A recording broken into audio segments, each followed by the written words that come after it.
بسم اللہ الرحمن الرحیم۔ تمام دیکھنے اور سننے والوں کو السلام علیکم۔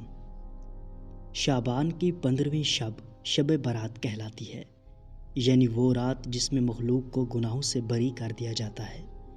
تقریباً 10 صحابہ کرام رضی اللہ تعالیٰ عنہم اجمعین سے اس رات کے متعلق احادیث منقول ہیں۔ حضرت عائشہ رضی اللہ تعالیٰ عنہما فرماتی ہیں کہ شعبان کی 15ویں شب کو میں نے نبی کریم صلی اللہ علیہ وآلہ وسلم کو اپنی آرام گاہ پر موجود نہ پایا تو تلاش میں نکل پڑی۔ دیکھا کہ آپ جنت البقیع کے قبرستان میں ہیں۔ پھر مجھ سے فرمایا کہ آج شعبان کی 15ویں رات ہے۔ اس رات میں اللہ تعالیٰ آسمان دنیا پر نزول فرماتا ہے اور قبیلہ بنی کلب کی بکریوں کے بالوں کی تعداد سے بھی زیادہ گناہگاروں کی بخشش فرماتا ہے۔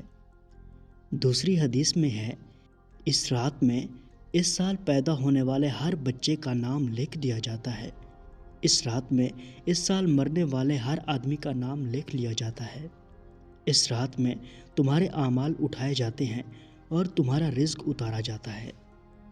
اسی طرح ایک روایت میں ہے کہ اس رات میں تمام مخلوق کی مغفرت کر دی جاتی ہے سوائے 7 اشخاص کے۔ وہ یہ ہیں: مشرک، والدین کا نافرمان، کینہ پرور، شرابی، قاتل، شلوار کو ٹخنوں سے نیچے لٹکانے والا اور چغل خور۔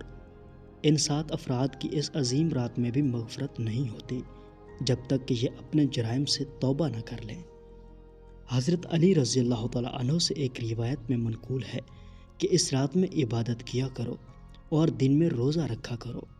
اس رات سورج غروب ہوتے ہی اللہ تعالیٰ اپنے بندوں کی طرف متوجہ ہوتے ہیں اور اعلان ہوتا ہے: کون ہے جو گناہوں کی بخشش کروائے؟ کون ہے جو رزق میں وسعت طلب کرے؟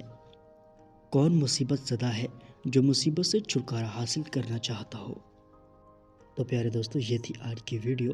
اگر آپ اسلامک ویڈیوز دیکھنا چاہتے ہیں تو اسلامی بندہ یوٹیوب چینل کو ضرور سبسکرائب کریں۔ شکریہ۔